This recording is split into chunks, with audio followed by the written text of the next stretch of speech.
Look, I'm not going to spend all day on this because I have a lot of news I want to cover in your phone calls at 888-201-2244, 888-201-2244 on this live Sunday edition, the 16th of May, 2010. But if you study the British Empire, if you study the Roman Empire, if you read The Battle for Gaul by Julius Caesar, that was written over 2,000 years ago, how did he take over the Germans and the Gauls, who were the French, and the Britons? Of course, in England, Albion was the name of Britannia at the time. They would play tribe off against tribe and use old feuds. The UN will use the Hutus against the Tutsis, black against black. And that's all the CIA and government funds is the Ford Foundation. And Hispanic Americans that go to public school, as well as any other American, are targeted and told that the Southwest belongs to Mexico, America's bad. To the point of American school kids can't wear American flags to school. It wasn't just in California. There were Texas cases of this that made national news last week. I mean, the American flag is now evil. I've got to say, I'm sorry. I won't wear the American flag. I won't fly it. I'm evil. I'll shut up. No, no, no. America is under attack by the globalists. They're the ones that destroyed the borders. They're the ones that gave you NAFTA and GATT that really hurt the people of Mexico and the U.S. NAFTA has admittedly hurt Mexico. I want to live in peace with everybody, folks. But the system sits up on a pedestal as if they're the anti-racist. And the government's going to be the mediator and the referee of all this when they're the ones pumping it out. You saw it with people, Americans, saying, I'm against government-run socialist health care. Oh, that's code for racism. What does that have to do with racism? Nothing. They just inject it, and then as a white American, I guess you're supposed to sit there and just say, okay, I'll shut up. Don't call me a racist. No, I'm done. I'm done. I'm done being stereotyped as a bad person who hates people. I'm done. I mean, I'm not 80 years old, folks, and most 80-year-olds I know aren't racist. I'm 36 years old, okay? I like everybody.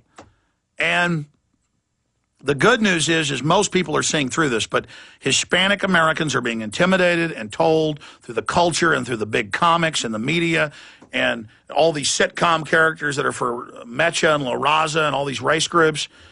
It's being popularized to divide the American people. The globalists are in trouble if Hispanics get into the Second Amendment and private property and fight in the New World Order, because, by the way, they are. That's why they're coming in and doing this. Let me tell you something. I go to a gun show event. I go to a movie screening. I go to a speech. Doesn't matter if it's California, Texas, New York. I look out in that crowd, 30, 40, 50, 60% are Hispanic. Okay? They love the message of freedom. They've got libertad burning in their bones and in their guts. And that's got the New World Order scared. And Robert Rodriguez, by creating this new race cult string of films, Machete, knows he's going to make a bunch of money. He actually makes Machete a saint above Jesus Christ in the film and above Mary if you're a Catholic. I mean, I've got the script. I've got photo shots of it, screenshots of the key sections highlighted in the video that's up on Infowars.com and PrisonPlanet.com. If you want to find it, Google the term Machete, racist film Machete gets taxpayer funds, Texas Film Commission. And you can pull up the article that Drudge and the Washington Post and others picked up. Let's go to Dave in Seattle. I didn't mean to get off into the subject. I got other stuff to cover, but it's a really hot issue right now. Dave in Seattle, go ahead. Hey, Alex. I've been an info warrior since you've loved V8 Mustangs. Now I hear you talk about Dodge SRTs, and there you go, changing all your priorities again. I kind of missed what you just said. Say it again. Oh, I've been a fan since you've been... I heard that part. I heard that part. Oh, now you're talking about Dodge SRTs, and there you go, changing your priorities. No, I was just joking about souping up the Patriot movement and the 10th Amendment movement like putting nitrous oxide on a fast car. It was an analogy. It was a parable. It was a parallel. It was a illustration. I know. I was trying to be light of it. I'm sorry. Go ahead. On Anderson Cooper the other day, they were talking. They had a panel of Mexican American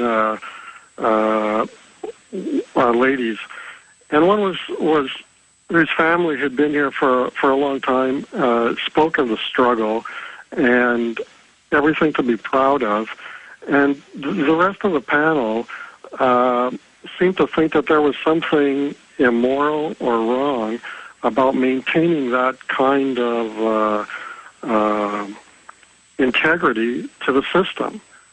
And I'm just completely baffled by the attitude that what's been right for so long, has worked for so long, is now garbage, and we have to accept destruction. And if we don't, we're the ones that are crazy. No, exactly. Look, I appreciate your call. Mexico has officially collapsed. It is now officially a failed state according to the State Department. I don't need them to tell me that. I said that 5 years ago. This is globalization. I mean, I've seen news articles about me saying, Alex Jones, what next? He'll tell us we're in a North American Union. We have the Security Prosperity Partnership documents. They've set up a North American Union. They want to erase our borders, and they want to destroy our freedoms and liberties. And they've now made it a revolutionary movement to have the immigrants, instead of joining and saying, I want to be anti-New World Order, they've got them to buy into being revolutionary by being communist. There's nothing revolutionary about being communist. That's funded by the elite to consolidate wealth. Let's go ahead and talk to Eddie in in New Hampshire. Go ahead, Eddie. Hello, Alex. The question is, I just wanted to get your take on the riots around the world. Greece, Thailand, and every place else the mainstream media won't cover. My question is how much has to be done and taken from the American people, violence aside, where we just say enough?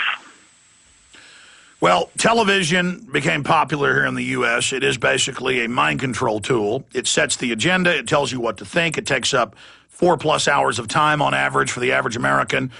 It is a fact. I've had scores of medical doctors on that sodium fluoride is a calmative, sedative toxin. We've been drinking sodium fluoride, and the average American is basically brain damaged. And so that's why they're rushing to fluoridate Thailand and Greece and everywhere else, because the Nazis picked it up from the Soviets to put it in labor camp water. And that's in a Pulitzer Prize-winning book. Was a Pulitzer Prize-winning writer that wrote the book, two of them, I.G. Farben, Crime and Punishment, dealing with the Nazis. So it's a fact. We're medicated. Our water supply is drugged. And that's why the American people, who are known as the most rebellious, the most aggressive, the most inventive, the most violent, just can't get angry because they're drugged. And they're drugged by entertainment, by television, but by physical drugs. And I've also seen AP studies, take the Dallas water supply. It has levels of Prozac many times higher than should be there from just runoff and sewage. So they're Prozacing the water, basically, with a serotonin reuptake inhibitor. And I also have played mainstream newscasts where they propose putting lithium and Prozac in the water, as well as statins for supposed cholesterol health. And so we're in a drug society, Eddie. We're under mind control. And truth is stranger than fiction. That's why that's going on. I appreciate your call. But to answer your first part of your question, in Thailand and everywhere else, they have these criminal governments that are raising taxes and cutting services to pay money on debt to private banks, because the private central banks, the top 1% of the banks, again, your average bank is not bad, folks, they're good. They're taking over the good banks right now with this new regulations. Again, the banks create the crisis and they take over their competition with the new legislation. All these countries are having to raise taxes, cut services to pay interest on debts that are derivatives-based. The derivatives, see, the bankers sold them the derivatives when they had so-called value, knowing they were crap, okay? And again, that's in the Goldman Sachs emails and other documents. And now the countries have them. It's worthless, so they're in debt, and the banks are there with the magic checkbook writing in the checks. I want to get into medical tyranny when we come back, and also play a little video clip. Thai military slaughter of red shirts intensifies. People fighting with slingshots against troops with M16s. We'll cover that straight ahead and then jam in a few other calls. Mark, Ronnie, Josh, Chris, Ed, Beverly, and others.